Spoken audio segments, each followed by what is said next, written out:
많으니라. 아멘. 굉장히 성도님들과 가까이 이렇게 말씀을 또 전하려 보니까 굉장히 어색하고 새로운 기분이지만 또 하나님께서 우리에게 선한 일을 시작하게 하셨으니까 우리가 잘 참아내고 기쁨으로 일을 잘 협력해서 은혜 받으면 좋겠습니다. 자, 오늘 본문의 말씀의 제목은 베드로의 또 다른 신앙 고백이라는 제목입니다. 베드로의 또 다른 신앙 고백. 우리가 베드로가 우리 주님을 만났을 때의 고백들이 이 복음서에 곳곳에 등장을 합니다. 예수님께서 베드로에게 또 그 바다 깊은 데 가서 그물을 던져라 그러죠. 누가복음 5장에 보면 베드로가 그 말씀을 순종해서 이제 거둘 때에 이제 돌아와서 나 이제 부자 돼서 좋습니다. 예수님 다음에도 또 물고기 많이 잡을 어떤 장소를 가르쳐 주세요. 이런 식으로 말한 것이 아니라 오히려 그 가운데서 예수님을 발견하죠. 주여 나를 떠나소서 나는 죄인이로소이다. 그렇죠? 선생님이라고 처음에 시작했던 그 고백이 주여라고 이제 고백을 합니다. 그 다음에 이제 베드로의 또 다른 신앙 고백의 대표적인 것은 마태복음 16장이나 마가복음에도 내내 이 앞부분에 등장을 하는데 사람들이 나를 누구라 하느냐 질문할 때 사람들은 세례 요한이나 엘리야나 다른 선자들 중에 하나입니다. 정도로 대답을 할 때 너희들은 나를 누구라 하느냐 이렇게 예수님이 베드로에게 질문하죠. 그때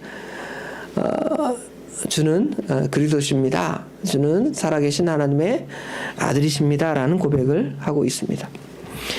그런 고백과 달리 오늘은 그런 느낌이 좀 적지만 다른 한편에서 또 신앙 고백이라고 저는 오늘 말씀을 묵상해 보면서 생각을 해서 오늘 말씀의 제목을 베드로의 또 다른 신앙 고백이라는 제목으로 하나님의 말씀을 상고했습니다.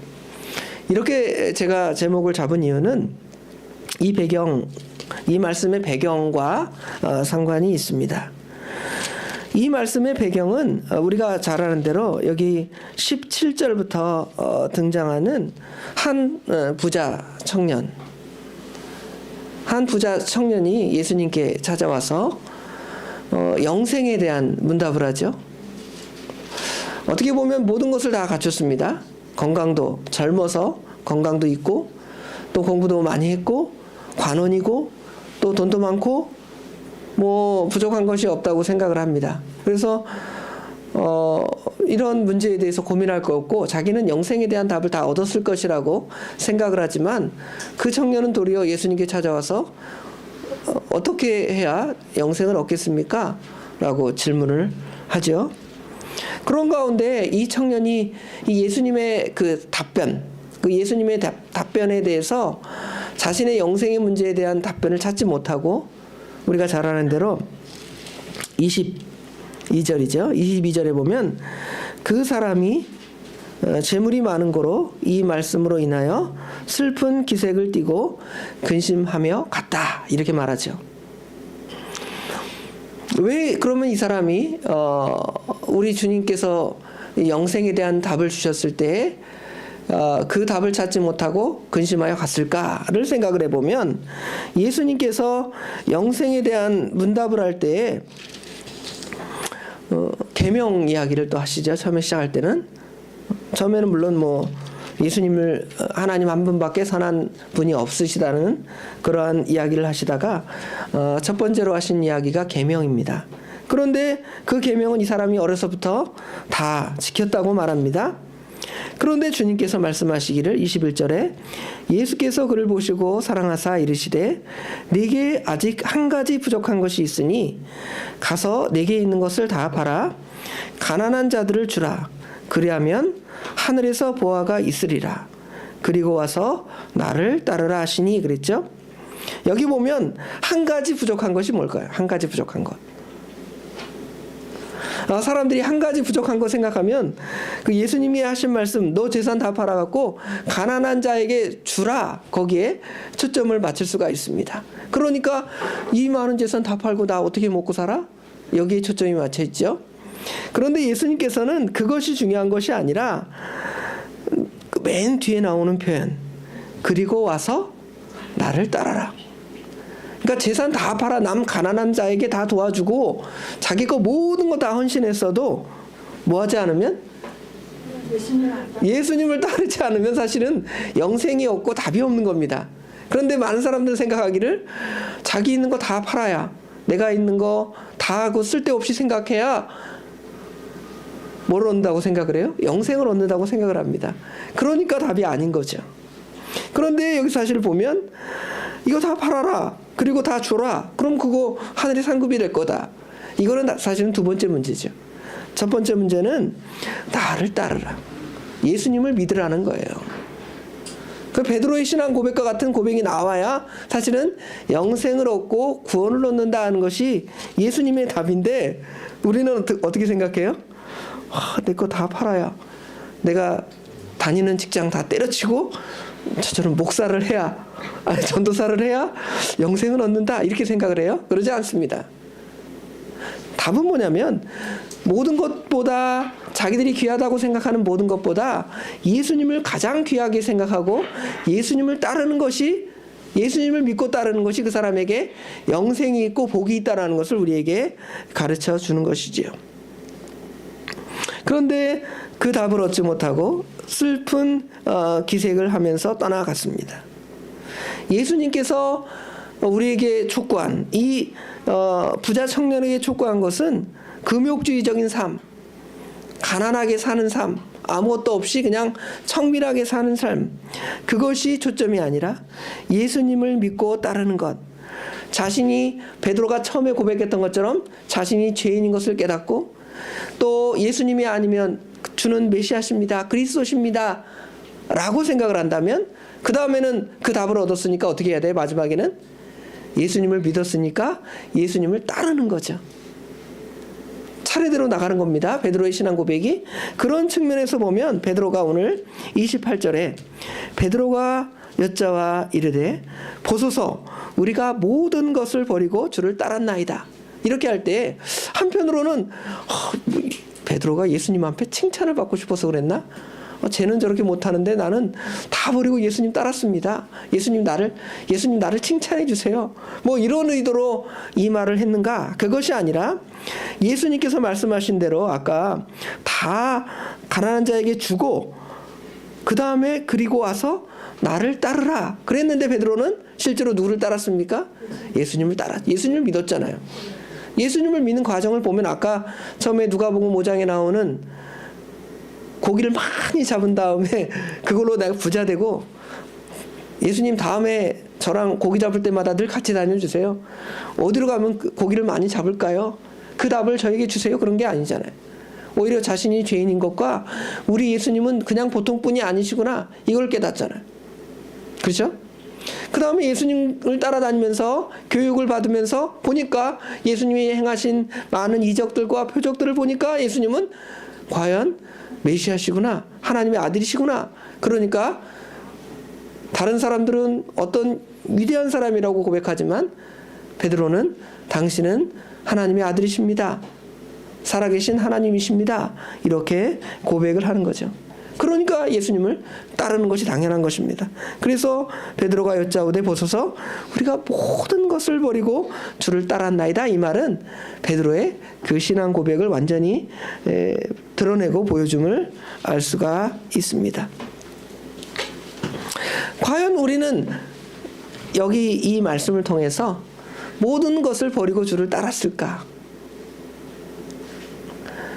모든 것을 버리고 주를 따랐을까? 사실은 이 말씀이 그 마태복음 그 6장에 나오는 내 보물을 하늘에 쌓아두라는 말씀과 연결되어서 주님께서 내 보물이 있는 곳에 내 마음이 있다. 또 어떤 말씀과 또 연결이 되어 있냐면 마태복음 6장 동시에 나온 말씀이 하나님과 재물을 겸하여 섬길 수 없다. 물론 그것이 필요 없다, 다 갖다 버려라, 성경 그런 주의가 아닙니다.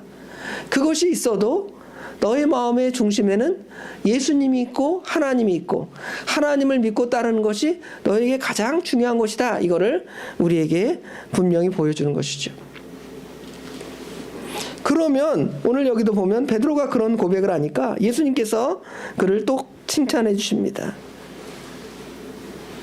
29절에 보면 예수께서 이르시되 내가 진실로 너희에게 이르노니 나와 복음을 위하여 집이나 형제나 자매나 어머니나 아버지나 자식이나 전토를 벌인 자는 현세에 있어 형제와 자매와 어머니와 자식과 전토를 100배나 받되 박해를 겸하여 받고 내세의 영생을 받지 못할 자가 없느니라. 베드로가 신앙 고백했을 때 지난번에 칭찬과 어떤 내용은 더 구체적으로 있지만 예수님이 그런 고백을 할 때 칭찬을 해주잖아요. 바요나 시몬아 내가 복이 있도다, 이걸 알게 하는 것은 내 혈육이 아니라 하늘에 계신 내 아버지니라.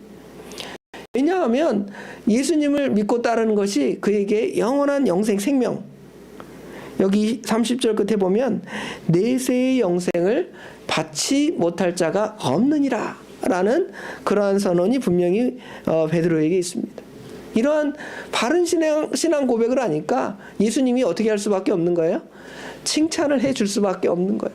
네가 바로 깨달았다, 그것이 영생이고 복이다, 그렇게 이 예수님의 답변이 등장을 합니다. 그런데 여기 독특한 것은 뭐가 있냐면 현세에 있어서 직과 형제와 자매와 어머니와 자식과 전토를 100배나 받대 그랬죠. 그러면 예수 믿으면 다 복 받는가? 예수님이 이렇게 준다 그랬으니까요. 현세에 있어 그랬으니까. 그런데 뭐라고 그 다음에 표현되어 있냐면 박해를 겸하여 받대 그랬어요. 박해를 겸하여. 근데 우리는 요 박해를 겸하여 받고 요거를 가리고 이 100배나 받는다에 초점이 맞춰 있고, 또는 아니면 영생을 받지 못할 자에 초점이 맞춰 있을 때가 있습니다. 그러나 예수를 따르는 삶은 어떻게 보면 뭐가 우리에게 겸해지냐면 박해를 받는 것이 겸하여 있음을 알 수가 있습니다. 어떻게 보면 하나님께서 우리 도봉교회에 성전을 이제 수리해서 새롭게 하시고 더 큰 복을 주시려고 지금 여기 작은 곳에 옮겨서, 어떻게 보면 불편해요. 부대끼입니다.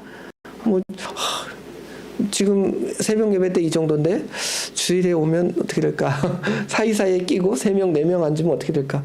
더 답답하지 않을까? 이런 느낌도 있지만, 그런 수고가 있은 후에는 하나님께서 우리에게 뭘 주셔요? 더 넓게, 더 깨끗하고 더 아름다운 것을 우리에게 줄 줄 믿습니다. 그런 측면에서 보면 하나님께서 먼저 그의 나라와 그의 일을 구하라, 그리하면 이 모든 것을 너희에게 주시리라는 그 말씀이 아까 계속 인용된 마태복음의 6장의 말씀들이 다 붙어 있잖아요. 오늘 이 말씀 우리의 그 신앙 고백이 되기를 원하고, 우리 마음에 하나님께서 주인이 되시기를 원하시고, 또 하나님께서 우리에게 주신 모든 복을 받아들이는 우리 성도들의 삶이 되기를 주님의 이름으로 축원합니다. 기도하겠습니다. 아버지 하나님, 은혜와 사랑을 진심으로 감사합니다. 오늘도 저희들을 새벽에 단잠을 깨워서 날씨가 상당히 추운 가운데도 하나님의 말씀을 사모하고, 또 주님을 만나기를 사모하고 예배를 사모하여 주님의 전으로 불러주신 아버지 하나님, 은혜와 사랑을 진심으로 감사합니다. 하나님, 오늘 말씀을 통하여 베드로가 다른 사람들이 깨닫지 못하는 예수님을 따르는 것이 얼마나 복되고 귀한 것인 줄을 깨닫고, 주여 내가 모든 것을 버리고 주를 따랐습니다 라고 고백을 합니다.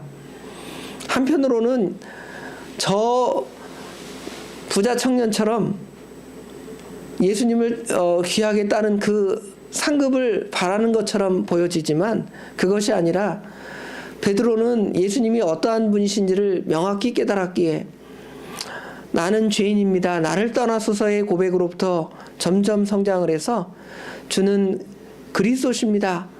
주는 살아계신 하나님의 아들이십니다라는 고백과 더불어 그리함으로 말미암아 내가 내 모든 것을 다 버리고 주님을 이렇게 쫓고 따르고 있습니다. 아버지 하나님, 그러한 신앙 고백을 했던 것처럼 그러한 고백이 우리의 고백이 되게 하시고, 그러한 고백이 되어질 때에 우리 주님께서는 복되다 인정해 주셨사오니, 우리에게 그러한 복되다라는 인정이, 우리 예수님의 인정이 우리의 것이 되었사오니 감사합니다. 아버지 하나님, 이것을 가지고 우리 남은 평생을 우리 주님을 따르는 그러한 삶이 될 수 있도록 우리 하나님께서 우리의 모든 삶을 친히 주관하여 주시옵소서. 하나님께서 어제부터 이렇게 귀한 일을 시작하게 하신 거 감사합니다.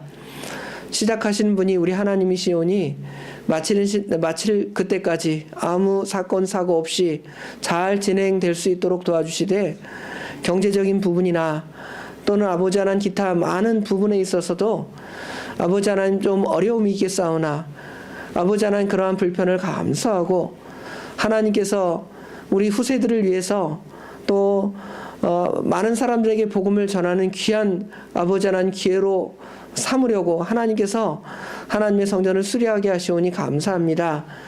아버지 하나님, 외적으로 성전을 수리할 뿐만 아니라 아버지 하나님 우리 마음도 아버지 하나님 그렇게 깨끗하게 주님 앞에 만들어 세워서 아버지 하나님, 우리 하나님을 의지하며 나아갈 수 있도록 도와주시되, 우리 하나님께서 친히 힘이 되시고 아버지 하나님께서 친히 세우신 줄을 믿고 고백하며 우리는 주님의 말씀을 따르는 거룩하고 성결한 삶을 통하여 이 일을 잘 감당해 나갈 수 있도록 우리 하나님 힘과 능력과 지혜와 모든 것을 덧입혀 주시옵소서. 오늘 하루 또 주님께 온전히 맡깁니다. 우리 주님께서 모든 것 선하게 역사하여 주실 줄 믿사옵고 예수님의 이름으로 간절히 기도드리옵나이다. 아멘.